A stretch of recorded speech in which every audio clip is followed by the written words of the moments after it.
κλειδί της πνευματικής ζωής του χριστιανού. Σε οτιδήποτε πρόβλημα για να υπάρχει. Και ποιο είναι αυτό? Είναι τι σχέση έχουμε με τον Χριστό. Γιατί πολλές φορές λέμε για διάφορα θέματα. Τώρα σας έχω πλάτη, αλλά δεν πειράζει. Λοιπόν, υπάρχουν πολλά θέματα στη ζωή μας, από προβλήματα με άλλους ανθρώπους, με τη δουλειά μας, με τον εαυτό μας τον ίδιο, αλλά δυστυχώς όλα αυτά τα θέματα μας αποσπούν την προσοχή μας από τη σχέση μας με τον Χριστό.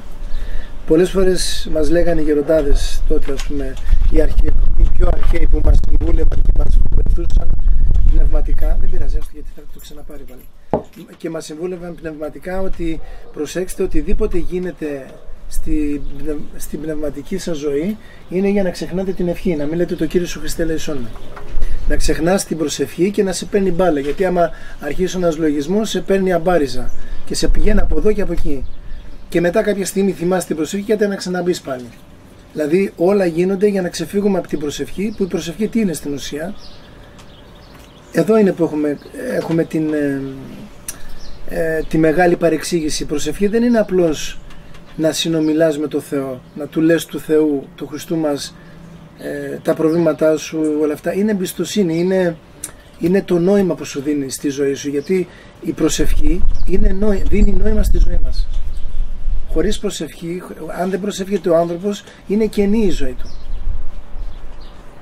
Η ζωή παίρνει νόημα όταν προσεύχεσαι, γιατί όταν προσεύχεσαι τι κάνεις?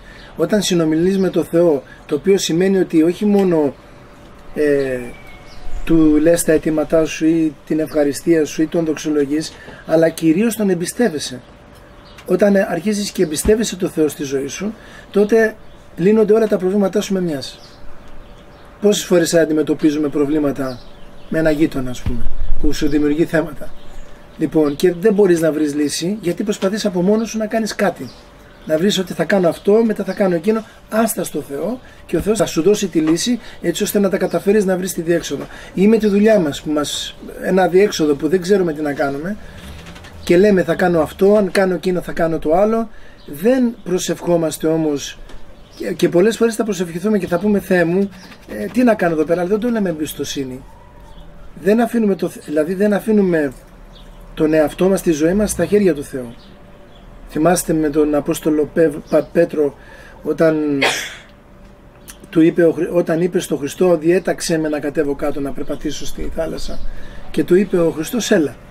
Λοιπόν, κατέβηκε ο Πέτρος, άρχισε και περπατούσε πάνω στα κύματα, αλλά μόλις έφυγε το μυαλό του από τον Χριστό και προσιλώθηκε το μυαλό του στα κύματα και στην τρικυμία, γιατί ήταν κάτι πρωτόγνωρο για τον Πέτρο να είναι μέσα στα κύματα και να περπατάει.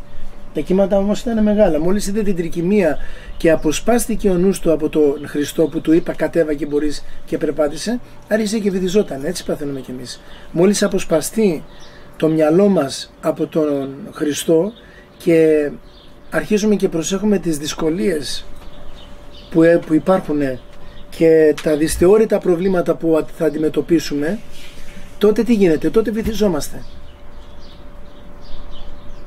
Το ίδιο πράγμα παθαίνουμε. Σκεφτείτε να περπατάμε πάνω στη θάλασσα και να βλέπουμε να είναι 9 μποφόρ, έτσι, μια ανεξέλεκτη κατάσταση, να χτυπάνε κύματα και εμείς να περπατάμε. Και κάποια στιγμή να χάσουμε την εμπιστοσύνη μας στον Χριστό, να χάσουμε. Τότε αρχίζει και βουλιάζει ο άνθρωπος. Το ίδιο παθαίνει στου βίου τη θάλασσα. Γιατί ο βίος του κάθε ανθρώπου παρομοιάζεται ως μια θάλασσα που πρέπει να τη διαπεράσουμε και να περάσουμε απέναντι και να πάμε στον Χριστό. Αυτό είναι το πρόβλημα στον σημερινό χριστιανό. Γιατί στα σημερινά προβλήματα που υπάρχουν, και είναι πάρα πολλά, δηλαδή έχουμε το θέμα με τις αιρέσεις, με τον οικουμενισμό, έτσι. Έχουμε το θέμα με τις ταυτότητες σήμερα. Έχουμε το θέμα με τους επισκόπους που έχουν προδώσει την Εκκλησία. Έχουμε το θέμα με την έλευση του Αντιχρίστου που βλέπουμε ότι όλα προετοιμάζονται. Έχουμε τα θέματα με τη νέα τάξη πραγμάτων που επιβάλλει το κλείσιμο όλης της κοινωνίας για να μπορέσουν να δεχτούν έτσι την παγκοσμιοποίηση και τον Αντίχριστο με τον κορονοϊό και με όλα αυτά. Δηλαδή βλέπουμε ότι αυτά τα δυσθεώρητα σε εισαγωγικά προβλήματα που έρχονται, πώς θα τα αντιμετωπίσει ο άνθρωπος?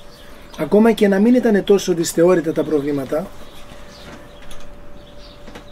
μόνο με την προσήλωσή μας στο Χριστό, να είμαστε προσιλωμένοι ότι θα φύγουμε από αυτή τη ζωή και ότι πρέπει να είμαστε ενωμένοι με τον Χριστό, μόνο τότε μπορούμε να αντιμετωπίσουμε τα πάντα. Εδώ κάνουμε τώρα το λάθος, ότι ξεχνάμε την πνευματική μας ζωή.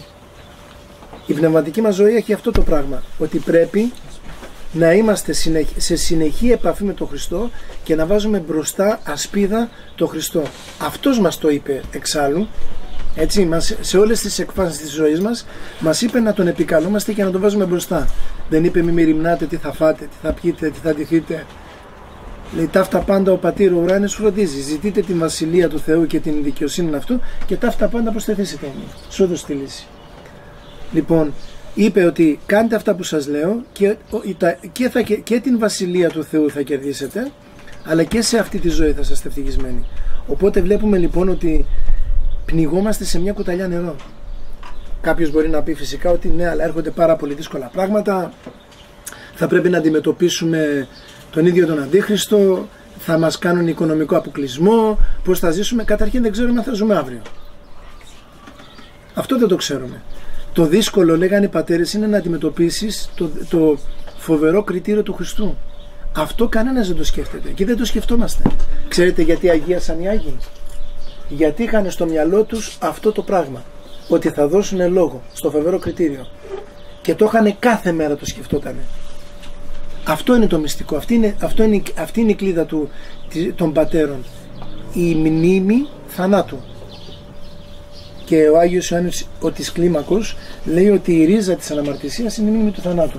Αν σκέφτεσαι ότι θα αναχωρήσεις από αυτή τη ζωή και ότι δεν θα πάρεις τίποτε, ότι όλα είναι μάτια και το μόνο πράγμα που μετράει στη ζωή σου είναι η επαφή σου με το Θεό, να μην κάνεις αμαρτίες έτσι ώστε να είσαι όσο πιο πολύ καθαρός μπορείς και να μετέχεις στη μυστηριακή ζωή του Χριστού, έτσι, τότε τι άλλο πρόβλημα μπορεί να αντιμετωπίσει ο άνθρωπος? Όλα τα άλλα του φαίνονται τίποτα. Όταν δηλαδή δει ότι και πραγματικά το πρόβλημα, λέει, ή μη ποιον αγώνα έχει η ψυχή χωριζωμένη του σώματος, ένα τροπάριο. Ο ψαλμοδός λέει, ας πούμε, θρηνή, λέει, ήμι ποιον αγώνα έχει η ψυχή, τι αγώνα θα έχει η ψυχή όταν θα χωρίζεται από το σώμα. Αυτό κανένας δεν το σκέφτεται. Όλοι σκεφτόμαστε τι θα κάνουμε, πώς θα ζήσουμε, αν θα πάρουμε την ταυτότητα. Αυτά όμως τα πράγματα είναι πράγματα τα οποία δεν πρέπει να τα σκεφτόμαστε στην ουσία. Ούτε πρέπει να προνοούμε γι' αυτά, όσο παράξενο και να σας φαίνεται. Λοιπόν, με πήρε τηλέφωνο ένα παιδί από την Αγγλία, πιστός άνθρωπος, και με πήρε τηλέφωνο πριν από 2 μήνες και μου λέει, πάτερ, είχα μαζέψει τρόφιμα, λέει,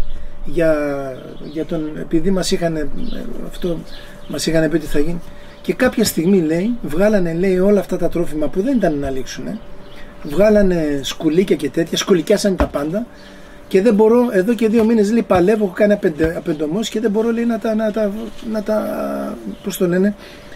να τα εξοντώσω. Και είχα μαζέψει αρκετά τρόφιμα, ας πούμε, για να μπορέσει. Και του λέω, αυτό το πράγμα έγινε για να σου δείξω ο Θεός ότι δεν το θέλει αυτό. Θυμάστε οι Εβραίοι όταν τους είχε στην έρημο που είχαν φύγει, έτσι, στην έρημο, τους έριχνε το μάνα και την Παρασκευή τους έλεγε θα παίρνετε διπλή μερίδα, γιατί το Σάββατο δεν θα είναι αργία, δεν θα κάνετε τίποτε. Και παίρνανε διπλή μερίδα μόνο τότε. Τις επόμενες μέρες όμως, αν έπαιρνε κάποιος κάτι παραπάνω από αυτό που χρειαζόταν, σκουλίκιαζε. Γιατί είναι σαν να έλεγε, καλά δεν βλέπεις, αφού σου βρέχω μάνα, και εσύ ακόμα είσαι στην απιστία. Εμείς είμαστε τόσο άπιστοι, δηλαδή τους Εβραίους οι οποίοι ήταν άπιστοι, οι οποίοι κάνανε το μοσχάρι, τα μοσχάρια, έτσι λέμε καμία φορά, κάνανε ένα μοσχάρι χρυσό για να λατρεύσουν μετά από τόσα θαύματα που είχαν δει να ανοίγεται η θάλασσα, η ερυθρά θάλασσα να ανοίγεται, να γίνεται τείχος δεξιά και αριστερά. Λοιπόν, ως ενυπήρο, λέει, πεζεύσας ο Ισραήλ, δεν βράχηκε καθόλου, ούτε τα σανδάλια τους δεν βραχήκανε. Έγινε ένα τείχος δεξιά και αριστερά και περάσανε.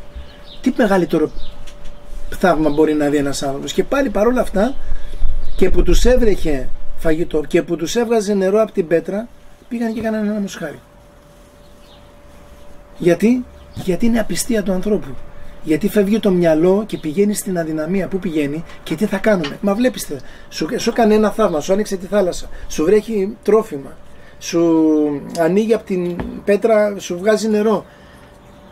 Φεύγει το μυαλό από εκεί πέρα. Φεύγει από τη μνήμη του Θεού και πού βγαίνει. Πηγαίνει στην ανασφάλεια. Γιατί ο διάβολος θα έρθει να σου χτυπήσει την απιστία, όχι ότι δεν υπάρχει Θεός, τι θα κάνεις, πώς θα ζήσεις. Δεν σκεφτόμαστε πώς θα πεθάνουμε για τον Χριστό. Αυτό είναι τώρα το μυστικό. Γιατί θυμάμαι σε μια ομιλία, από τις πρώτες ομιλίες που είχαμε κάνει, ήταν κάτω στη πλατεία στην Ακαδημίας. Είχαμε πάει, ήταν το 16 και κάναμε μια ομιλία, μας είχαν καλέσει για την κάρτα του πολίτη. Δεν είχε γίνει ακόμα η ψευδοσύνοδος του Κολυμπάρη και είχα γράψει ένα πολύ σύντομα ένα λόγο τότε και μου είχε έρθει αυτό το πράγμα και λέω, εμείς οι χριστιανοί δεν θα πρέπει να λέμε πώς θα ζήσουμε, αλλά πώς θα πεθάνουμε για τον Χριστό. Δεν υπάρχει αυτό το φρόνημα σήμερα. Γι' αυτό και πάμε έτσι όπως πάμε. Γιατί δεν νοιαζόμαστε για το τι λόγο θα δώσουμε. Για όλα τα άλλα μας νοιάζει. Να έχουμε τρόφιμα, να ζήσουμε ωραία, να μην μας ληφθεί τίποτε, να μην κακοπάθουμε, αλλά δεν σκεφτόμαστε ότι όλα αυτά είναι μάταια και ότι το μοναδικό πράγμα που πρέπει να νοιαζόμαστε είναι η φυγή μας από αυτόν τον κόσμο. Αυτό είναι το μυστικό. Και αυτό κάνει ατρόμητο τον άνθρωπο. Ξέρετε γιατί κάνει ατρόμητο τον άνθρωπο? Γιατί όταν δεν φοβάται το θάνατο, τι μπορεί να φοβηθεί? Όταν δεν φοβάται ότι θα φύγει από αυτή τη ζωή, τι άλλο μπορεί να... Τίποτε. Οι Άγιοι Μάρτυρες πώς αντιμετωπίσανε? Γιατί τρέχανε με χαρά στο μαρτύριο? Γιατί ξέρανε ότι αν τα μαρτυρήσουν θα πάνε κοντά στον Χριστό και θα ζήσουν αιώνια. Γιατί πιστεύανε. Εμάς μας έρχεται, έχουμε αυτή την ευλογία να ζούμε σε αυτούς τους καιρούς. Ευλογία είναι για μας. Είναι ευλογία.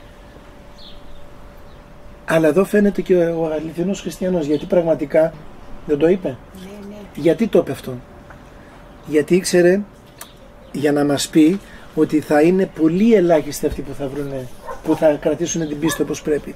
Αλλά και κάτι άλλο. Εδώ φαίνεται και ο αληθινός χριστιανός πόσο αγαπάμε τον Χριστό. Δυστυχώς δεν υπάρχουν. Είχε πει ότι ψυγίσεται η αγάπη των πολλών. Το είχε πει και ο Απόστολος Παύλος, το είπε και ο Χριστός μας ο ίδιος, ότι δεν θα υπάρχει αγάπη ούτε για τον Χριστό, αλλά ούτε και για τον συνάνθρωπο. Γι' αυτό και φτάσαμε εδώ πέρα που φτάσαμε. Αλλά για μας, το ξαναλέω πάλι, για μας είναι ευλογία για να ζούμε αυτές την εποχή, γιατί μας δίνεται ευκαιρία να το ομολογήσουμε. Πάντοτε σε όλες τις εποχές δινόταν ευκαιρία να ομολογήσεις τον Χριστό, αλλά σήμερα ετικέτη, ένα παραπάνω.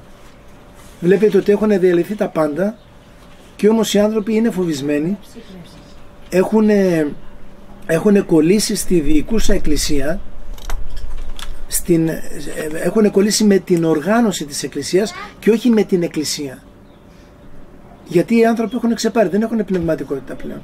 Δεν γνωρίζουν από εκκλησιαστική ιστορία, δεν γνωρίζουν από δόγματα, δεν γνωρίζουν από τίποτε. Και δεν υπάρχουν και ιερείς να εμψυχώσουν τους ανθρώπους και να τους δείξουν τον αληθινό δρόμο προς το Θεό. Δεν υπάρχουν ιερείς πλέον. Ούτε καλά, επίσκοπε, δεν το συζητάω. Οι ιερείς πλέον κάνουν υπακοή στους επισκόπους. Και δυστυχώς και αυτοί οι ιερείς που δεν κάνουν υπακοή, βλέπουμε και τα αλλάζουν πολλές φορές. Βγαίνουν αυτό και λένε δυνητικοί οι κανόνες.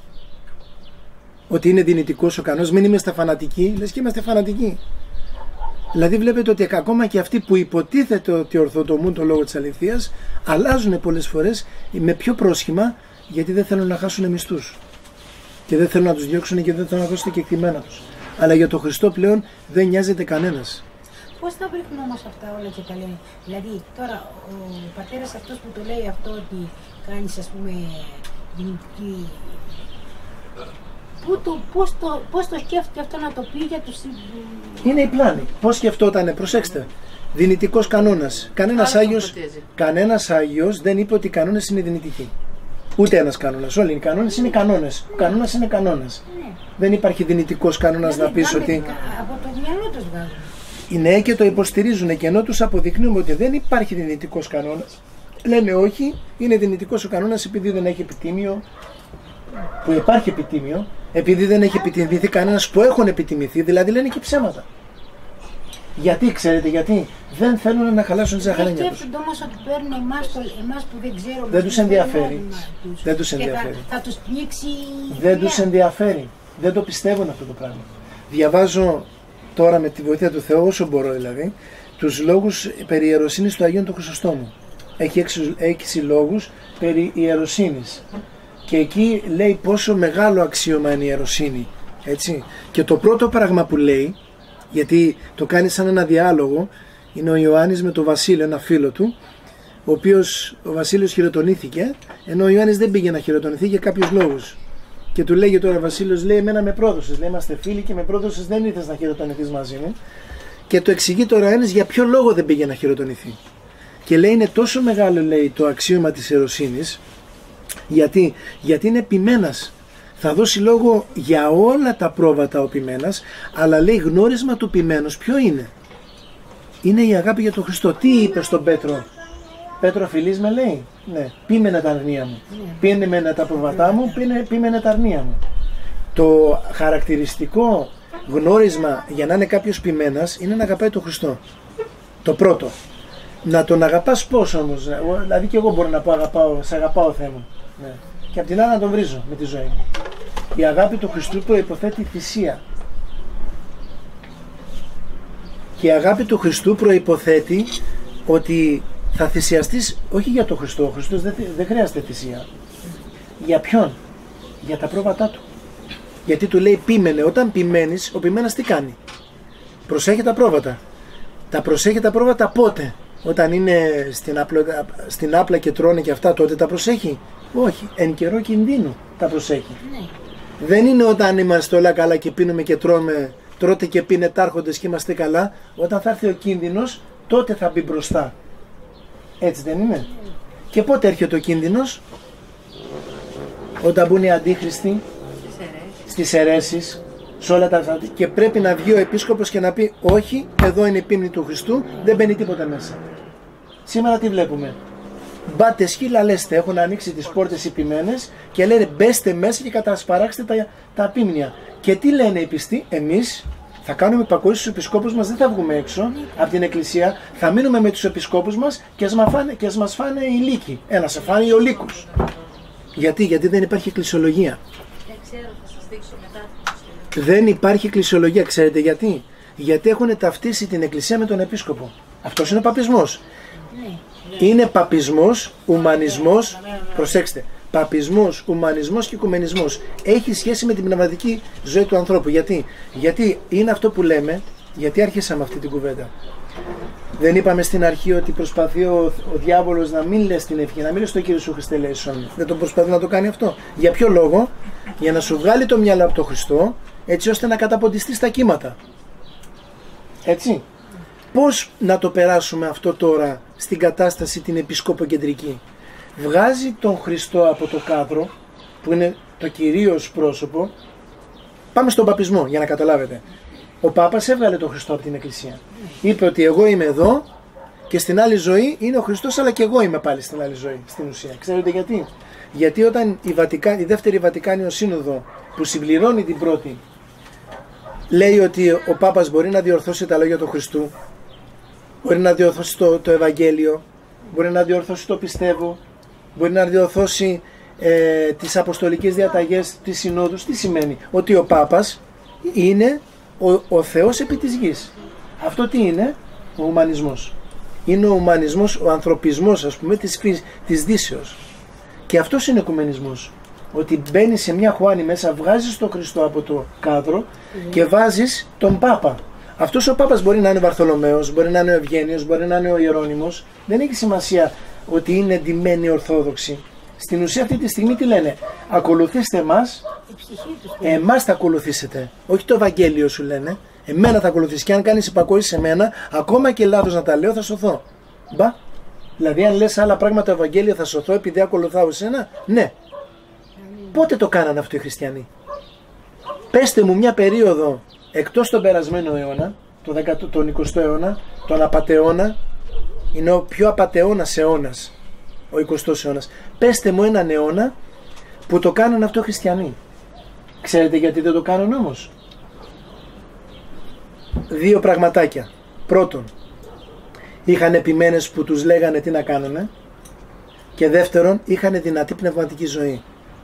Δεν είχε μπει ο ηλισμός μέσα στη ζωή τους, δεν είχαν μπει τα κινητά, δεν είχαν μπει οι τηλεοράσεις και η τεχνολογία, γιατί η τεχνολογία μέχρι ένα σημείο μπορεί να εξυπηρετήσει κάποια πράγματα για τη δουλειά σου και όλα αυτά. Λοιπόν, αλλά μετά από εκεί και πέρα τι σου κάνει η τεχνολογία? Σε ρίχνει σε ένα βάραθρο μέσα που δεν μπορείς να βγεις. Και αυτό το πράγμα δεν υπήρχε. Υπήρχαν ιερείς που ήταν Ορθόδοξοι και βοηθούσαν το Ποίμνιο πρώτον, και γι' αυτό έχουμε μάρτυρες. Έχουμε και τον Άγιο Γρηγόριο, τον 5ο, Πατριάρχη Κωνσταντινούπολεως, που μαρτύρησε, όχι σαν τώρα τον Βαρθολομαίο, ο οποίος μαρτυρούν οι άλλοι από αυτό να είναι. Έτσι. Και τι γίνεται? Είχαμε αυτό και είχαν φρόνημα οι χριστιανοί. Οι χριστιανοί δεν καθόταν φρόνημα στα αντίχριστα, αλλά είχαν φρόνημα να αντιμετωπίζουν αυτούς που τους λέγανε κάτσε φρόνημα, με το φρόνημα που είχαν. Σήμερα αυτό δεν υπάρχει. Σου λένε μα θα κάνουμε υπακοή στον επίσκοπο. Ναι, αλλά ο επίσκοπος είναι αντιπνευματικός. Στο πνευματικό, μα είναι αντιπνευματικός αυτός, δεν είναι πνευματικός. Αυτό το φρόνημα έχει χαθεί σήμερα. Έχει χαθεί. Γιατί φοβόμαστε τα πάντα εκτός των Θεών. Δεν φοβόμαστε τι λόγο θα δώσουμε. Υπάρχει δηλαδή, γιατί τι λένε, ένα άλλο παραμύθι. Εσείς κοιτάξτε, λέει, την πνευματική σας ζωή. Ποια πνευματική ζωή? Πέστε μου, ποια πνευματική ζωή κάνει σήμερα ο χριστιανός? Που φοβάται, του λένε θα βάλεις μάσκα, ναι θα βάλω μάσκα. Θα φιλήσεις με μάσκα μέσα δεν θα φιλήσεις την εικόνα. Ναι, να είναι ευλογημένο. Δηλαδή τι άλλο θα του πούνε του ανθρώπου? Δεν μιλάμε για τη Σύνοδο της Κρήτης. Βγάλαμε ένα κείμενο με τη βοήθεια του Θεού, μπόρεσα και το κατάφερα και το τελείωσα.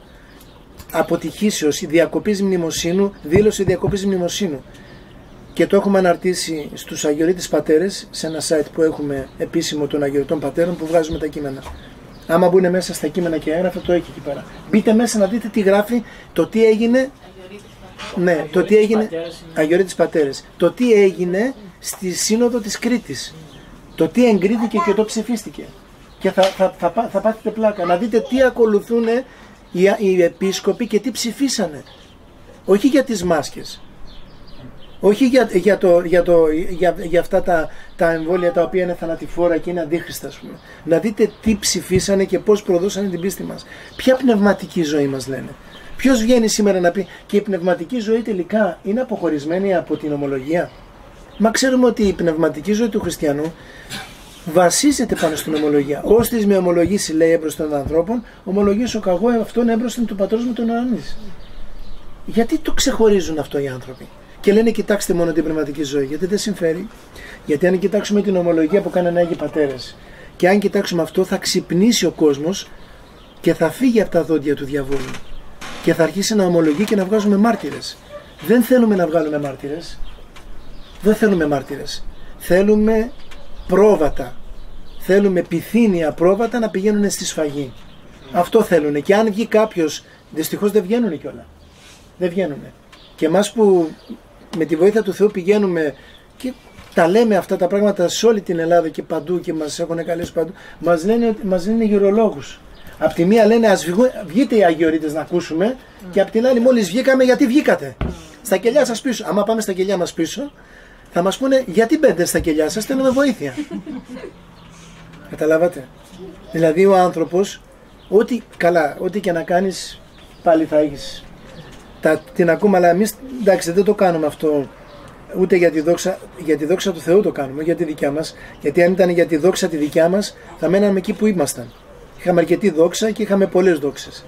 Το θέμα ποιο είναι? Το θέμα είναι ότι δεν υπάρχει αγάπη για τον Χριστό.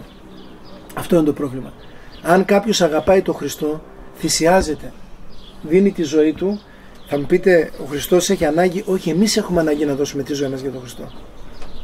Αν δεν δώσει ο άνθρωπος τη ζωή του στον Χριστό και δεν την αφιερώσει τη ζωή του εξ ολοκλήρου στον Χριστό, να ξέρετε ότι ποτέ δεν θα βρει ανάπαυση. Όταν βαπτιζόμαστε, δεν μιλάω για τη μοναχική κουρά που ο μοναχός είναι στις ειδικές δυνάμεις των χριστιανών. Όταν βαπτιζόμαστε, αυτό κάνουμε. Αφιερώνουμε τη ζωή μας εξ ολοκλήρου στο Θεό. Είναι αφιέρωση. Και τι κάνουμε?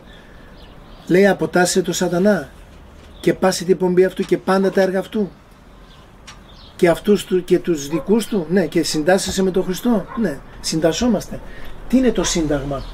Σύνταγμα ξέρουμε ότι έχει σχέση με το στρατό, έτσι, οι άντρες που έχουν πάει στρατό ξέρουν. Μπαίνουμε μέσα στο στρατιωτικό κατάλογο των χριστιανών. Είμαστε στρατιώτες πλέον του Χριστού και πάμε για μάχη. Έλεγε ο Άγιος Άννος ο Χρυσόστομος, αυτός ο Άγιος είναι τρομερός, ρε παιδί μου. Όλοι θα μου πείτε είναι, αλλά γι' αυτό τον βγάλανε Χρυσόστομο. Λέει, σε αυτή τη μάχη, λέει, θα δεις, λέει, κομμένα πόδια, κομμένα χέρια, νεκρούς, λέει, κάτω, αλλά αυτοί οι νεκροί, λέει, δεν έχουν χάσει. Αυτοί είναι που έχουν νικήσει. Γιατί αυτός που πεθαίνει για τον Χριστό και χάνει αυτή την πρόσχερη ζωή, κερδίζει την αιώνια. Αυτό δεν έκανε ο Άγιος Γεώργιος, ο Άγιος Δημήτριος, ο Άγιος Παντελεήμων. Τον Άγιο Παντελεήμων ξέρετε πώς τον λένε? Μεγαλέμπορο. Γιατί αντάλλαξε, λέει, τα πρόσχερα, τα αντάλλαξε με τα αιώνια. Όντως μεγαλέμπορος. Έτσι αντάλλαξε μια πρόσχερη ζωή, πόσα χρόνια θα ζούσε, και αυτή τη στιγμή αυτόν προσκυνούμε. Δεν θυμόμαστε τους βασιλιάδες, τους αυτοκράτορες. Αυτοί όλοι έχουν χαθεί. Οι μητέρες και οι Άγιοι Μάρτυρες. Γι' αυτό λοιπόν, επειδή βλέπουμε τι γίνεται σήμερα, ότι όλα διαλύονται εν πρώτης, γιατί δεν υπάρχει αγάπη στον Χριστό, δεν υπάρχει εν Χριστώ ζωή στον άνθρωπο. Παρόλο το παραμύθι που λένε οι οικουμενιστές ότι κοιτάξτε εσείς στην πνευματική σας ζωή και αφήστε τα όλα αυτά για μας. Όχι. Αυτά δεν τα αφήνουμε σε κανέναν. Είναι η πίστη μας και δεν μπορούμε να την αφήσουμε πουθενά την πίστη μας. Γι' αυτό λοιπόν έχει σημασία μαζί με τον αγώνα που κάνουμε σε προσωπικό επίπεδο να αγωνιζόμαστε και για τα θέματα της πίστεώς μας. Η εκκλησία μας είναι το σπίτι μας. Μέσα στην εκκλησία σωζόμαστε. Και αν δεν νοιαστούμε για τα θέματα της πίστεώς μας, ο Θεός θα μας κρίνει ως αθέους. Είναι το τρίτο είδος της αθείας. Που λέει Άγιος Γρηγόρης ο Παλαμάς ότι το πρώτο είδος είναι η κλασική αθεία, που την όλοι κάποιος άθεος, ας πούμε. Το δεύτερο είδος είναι η αίρεση, που το έχουμε πει πολλές φορές. Και το τρίτο είδος είναι όταν η Εκκλησία βάλεται από την αίρεση, πολεμιέται από την αίρεση και εμείς δεν κάνουμε τίποτε. Θα μας κρίνει ως αθέους. Θα χάσουμε την ψυχή μας και είναι αυτό αιτία. Μου λέγει ένας γέροντας μια φορά στο Άγιον Όρος πριν από χρόνια, μου λέγε, ρε πάτερ, μου λέει, για τις αμαρτίες μας, εντάξει, το καταλαβαίνω, λέει, να χάσουμε την ψυχή μας, λέει, για τις προσωπικές μας αμαρτίες, ναι, για την πίστη μας, να χάσουμε την ψυχή μας. Και αντί για να μας βοηθήσει αυτό να τη σώσουμε, να τη χάσουμε γι' αυτό, και μου έχει μείνει αυτό το πράγμα. Και όμως σήμερα δεν υπάρχει αυτός ο αγώνας για την πίστη. Δεν υπάρχει. Πώς, αν δεν μπορούμε να σηκώσουμε τα 5 κιλά τώρα, όταν θα έρθουν όλα αυτά, ο Αντίχριστος και όλα αυτά, οι κάρτες και αυτά, που θα είναι πολλά κιλά, δεν θα είναι 5, πώς θα τα σηκώσουμε? Γι' αυτό επιμένω και λέω, αυτά τα δύο πάντα πάνε μαζί. Δηλαδή η προσωπική, ο προσωπικός αγώνας, ο προσωπικός πνευματικός αγώνας του ανθρώπου με την ένωσή του με τον Χριστό, πάντα πηγαίνει με την ομολογία. Γι' αυτό και είναι λέει ο Κύριος μέσα, εμείς σε εκκλησία πονηρευομένων και με τα ασεβών ου μη καθίσω, λέει στο ψαλτήρι μέσα ο Δαβίδ. Εμείς σε εκκλησία πονηρευομένων και με τα ασεβών ου μη καθίσω. Δεν θα κάτσω, λέει, με τους ασεβούς, δεν θα έχω κοινωνία, και μίσησα, μίσος, τέλειον μίσος μίσουν αυτούς. Τι είναι αυτό το μίσος? Είναι το καλό μίσος εναντίον της αμαρτίας και της αιρέσεως, όχι εναντίον του ανθρώπου. Δεν μισούμε κανέναν άνθρωπο, το κακό και την αίρεση. Αυτά όμως, αν δεν τα κάνει σήμερα ο άνθρωπος, προσέξτε, είναι ένα λεπτό σημείο, θέλω να το προσέξετε αυτό. Είναι ένα κλειδί των πατέρων, το λέγανε οι πατέρες. Η διακοπή κοινωνίας μας με τους αιρετικούς, τους οικουμενιστές, τους ασεβείς, με την εκκλησία των πονηρευομένων και με τα ασεβών μη καθίσω, που λέει και το ψαλτήριο του Δαβίδ, μας βγάζει από τον σκοτισμό. Δηλαδή, για να μπορέσει ο άνθρωπος να συνειδητοποιήσει και να καθαρίσει το μυαλό του, έτσι ώστε να μπορεί να φωτιστεί, γιατί αυτό είναι το ζητούμενο, να φωτιστούμε.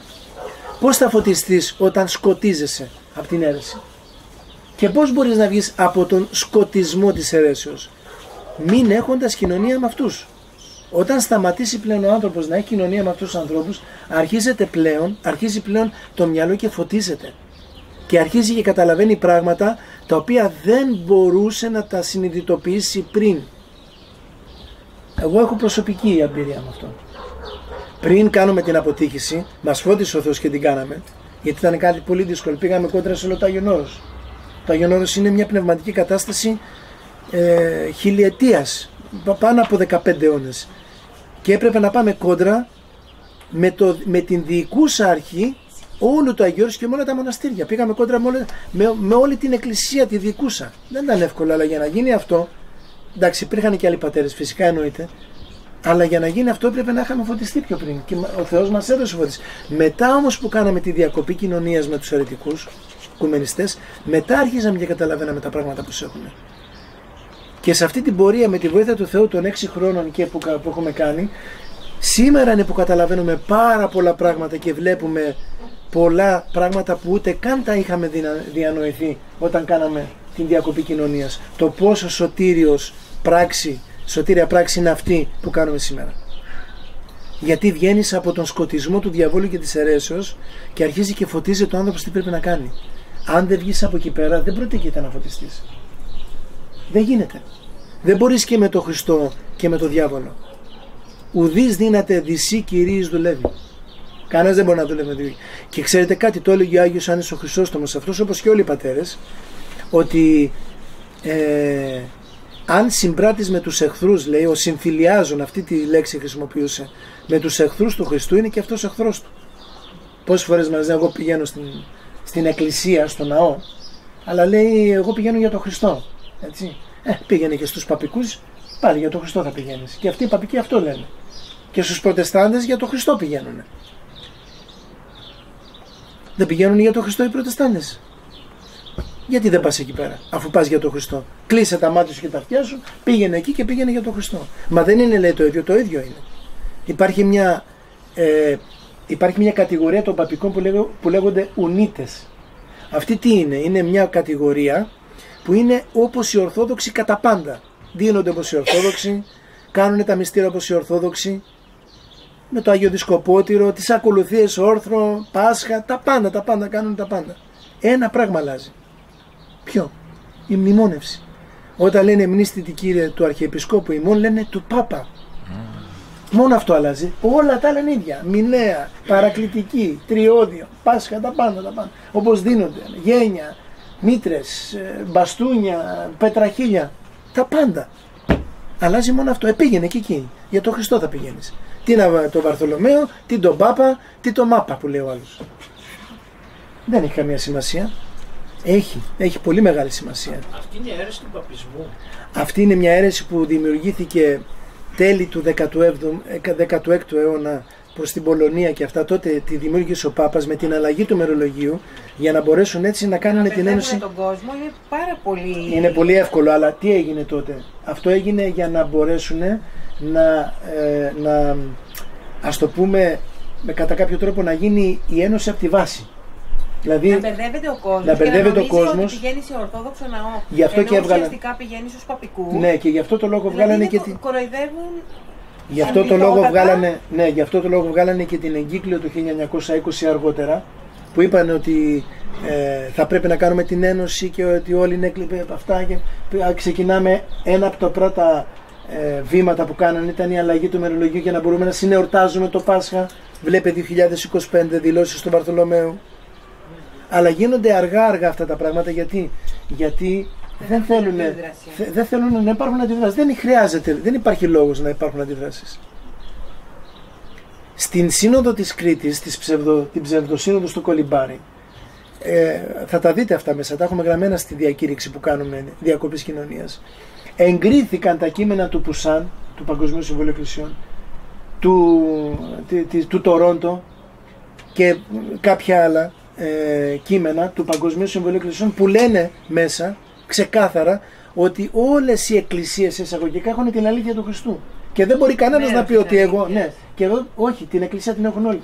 Και ότι όλοι είμαστε ενωμένοι εν Χριστώ, αλλά πρέπει η ορατή αυτή ένωση να γίνει αργότερα. Δηλαδή τέτοια πράγματα λένε μέσα.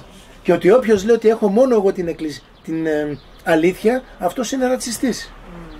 Δηλαδή εμείς που λέμε εις μίαν Αγίαν Καθολική Εκκλησία και Αποστολική Εκκλησία, είμαστε ρατσιστές, πρέπει να το καταργήσουμε αυτό. Η Σύνοδος της Κρήτης παρεπιπτόντως το κατήργησε. Δεν υπάρχει μία Αγία Καθολική και Αποστολική Εκκλησία. Τη στιγμή που δεχτήκανε τα ψηφίσματα του Παγκοσμίου Συμβουλίου Εκκλησιών και το δεχτήκανε, δεν υπάρχει μία. Θα μου πείτε στα λόγια. Στα λόγια κτίζω ανόγια και κατόγια. Αυτά τα επικυρώσανε συνοδικά. Δεν έχουν τα κότσια να βγούνε να το πούνε ότι είναι, αλλά τα έχουν επικυρώσει συνοδικά. Οπότε πού βρισκόμαστε σήμερα εμείς? Δεν γίνεται αυτή η μεγάλη προδοσία? Γίνεται. Και πού είμαστε ακόμα? Τώρα αυτά είναι αρχαίο δίνον. Έτσι. Γι' αυτό και πρέπει από τώρα να αρχίζουμε να αντιστεκόμαστε, αλλά πώς?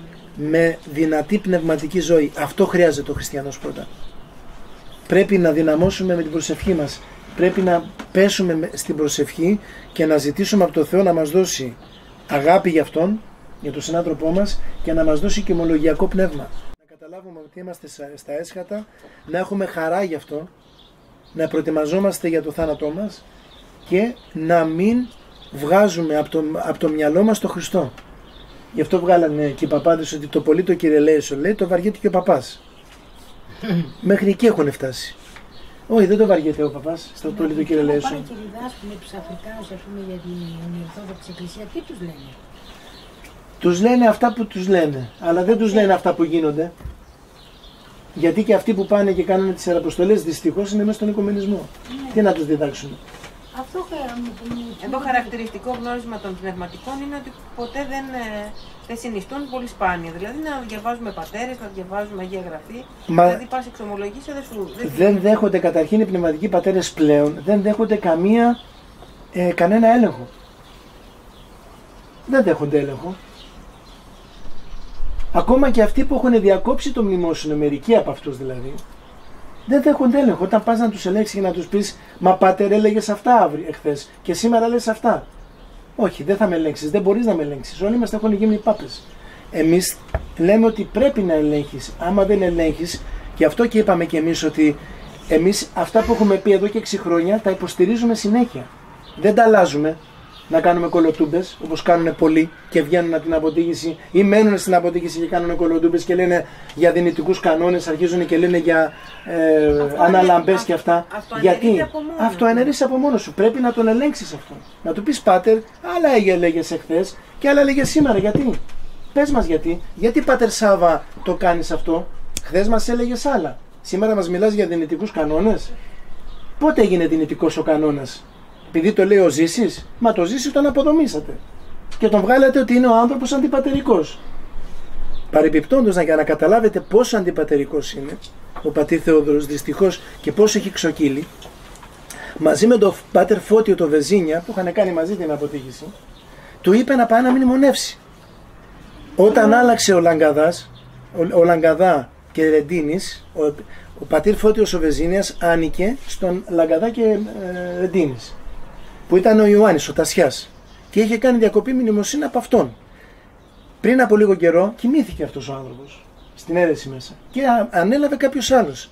Με παρόντριση του πατήρ Θεοδόρου του Ζήση, παρακαλώ, του είπε τώρα, πάτερ Φώτιε, μπορείς να πας τώρα να μνημονεύσεις.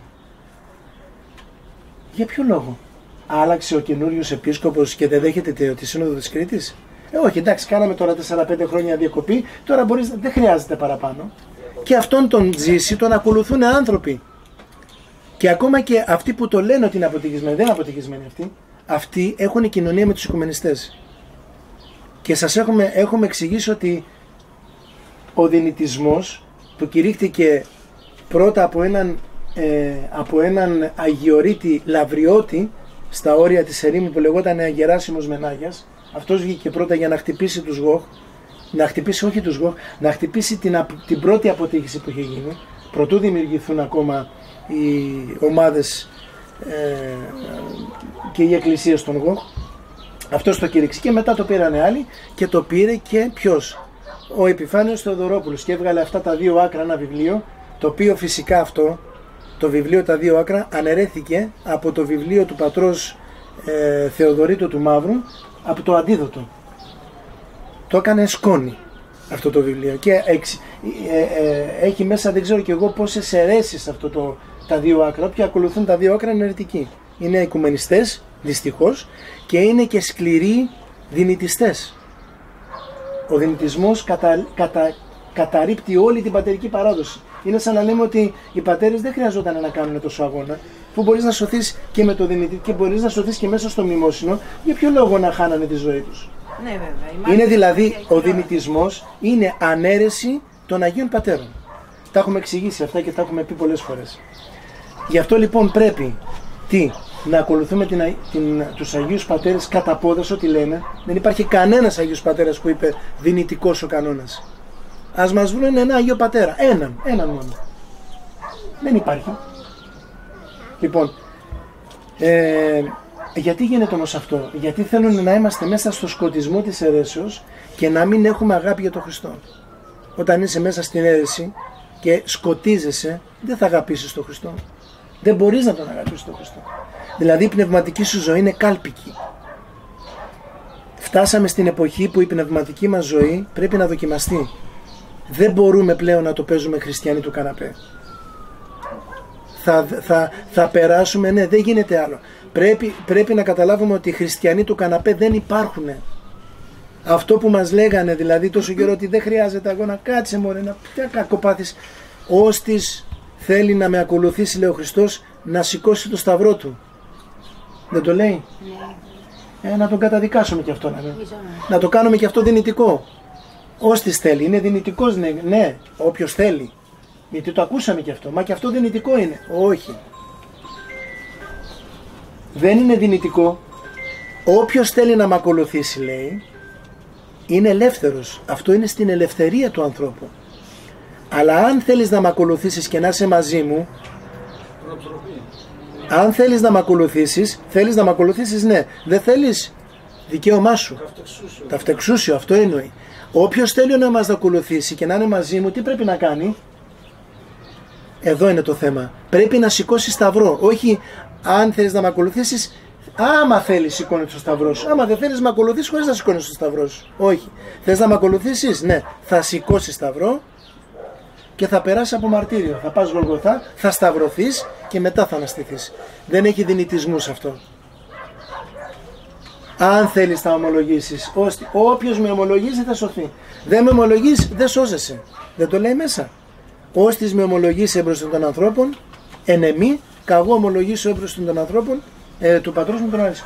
Έτσι δεν λέει? Όστις δεν μ' αρνήσετε, εντάξει, θα δούμε τι θα κάνουμε. Όσο πεις με αρνηθεί, θα το δούμε μετά, θα το διαπραγματευτούμε. Όχι, άμα μ' αρνηθείς θα σε αρνηθώ κι εγώ. Όπως λέει και το κομμάτι, άμα αρνηθείς, λέει. Έτσι. Λοιπόν, ερωτήσεις? Γιατί ήδη ζήσαμε αρκετά, δεν θα μιλήσω τόσο πολύ. Ναι. Επιτρέπετε να μοιραστείτε μαζί μας τις εμπειρίες σας από την αποτύχηση και μετά, που αλλάξατε, είδατε το φως, τέλος πάντων, είδατε την αλήθεια? Ναι, να σας πω σε σχέση με το παρελθόν. Ναι, δεν είναι κάτι το οποίο είναι. Δηλαδή αυτό το βιώσαν όλοι οι πατέρες που ήταν στην αποτύχηση, όχι μόνο εγώ. Θα σας πω λίγα πράγματα τα οποία εντάξει είναι προσωπικές εμπειρίες. Προτού κάνουμε την αποτύχηση, δεν την πήραμε αβίαστα. Και εμείς βοηθήσαμε πολλούς ανθρώπους και βοηθάμε να κάνουν αποτύχηση και τους το προσφέρουμε στο πιάτο κατά κάποιον τρόπο. Όμως εμείς για να κάνουμε την αποτύχηση πονέσαμε και κλάψαμε. Που εμείς κριτικοί δεν κλαίμε εύκολα. Έτσι. Αλλά να ξέρετε ότι από το 2001 ήμουνα ήδη 3 χρονών μοναχός, που παρακίνησα και τον Πάτερ Ευστράτιο να βρούμε κάποιους ανθρώπους, και εγώ είχα πάει και είχα βρει τον Πάτερ Θεόδωρο στη ιδεολογική σχολή και τότε μου είχαν προτείνει να σπουδάσω και να βγω θεολόγος από εκεί πέρα και οι πατέρες γελούσανε και μου λέγανε είναι πτώση για τον μοναχό να πάει να σπουδάζει στη θεολογία. Είναι πτώση που ο Πατήρ Θεόδωρος ο Ζήσης θεωρεί ότι αν δεν είσαι θεολόγος δεν είσαι τίποτα. Είναι πτώση για τον μοναχό, μου λέγανε, να πας να σπουδάσεις θεολογία. Και τους λέω γιατί? Γιατί μου λέει η πραγματική θεολογία είναι στο μοναστήρι μέσα.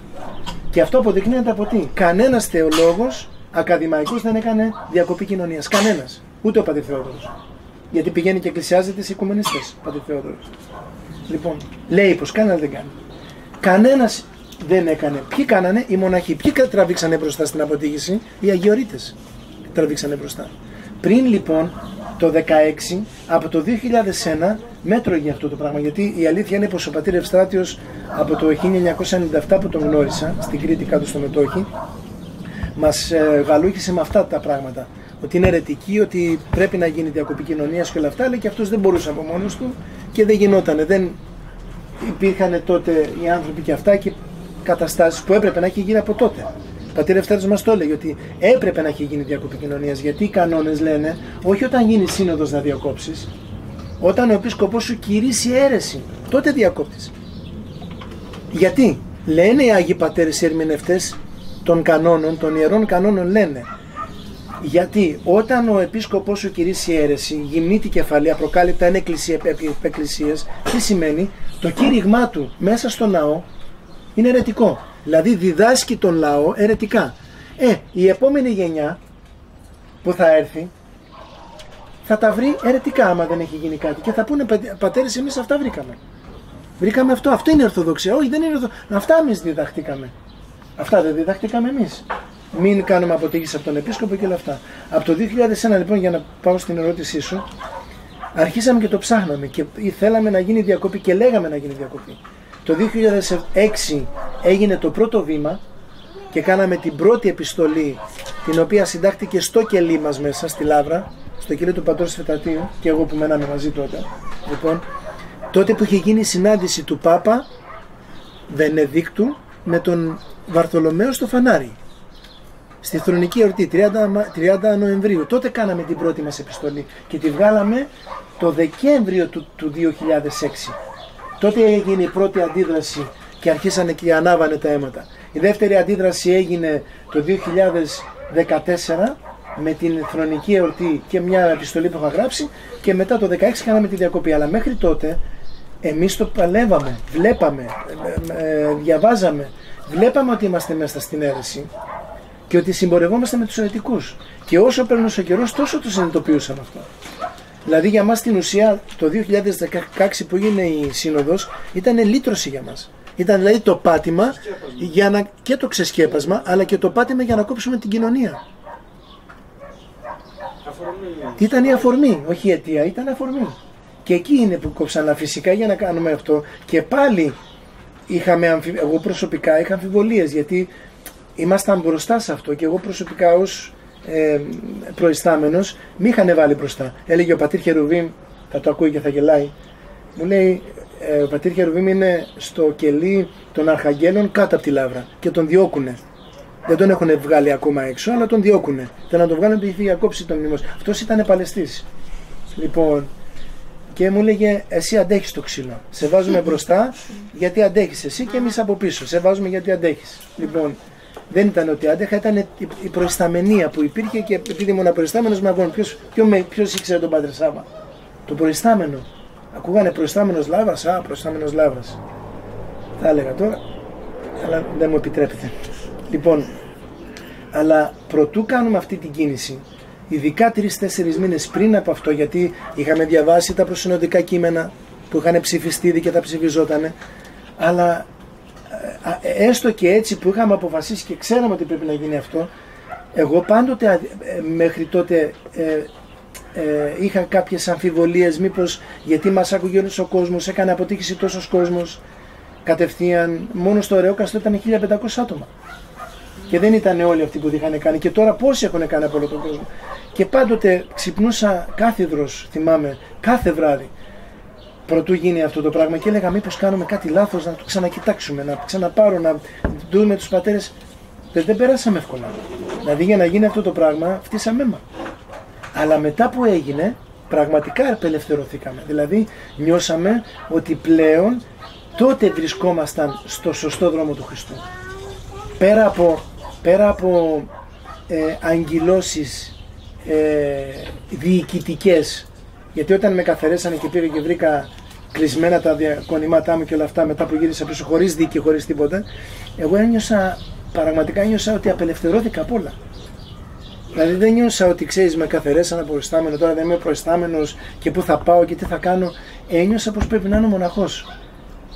Να είσαι ανα πάσα στιγμή εμπερίστατος για τον Χριστό. Να είσαι στον αέρα, αλλά πραγματικά να είσαι με τον Χριστό.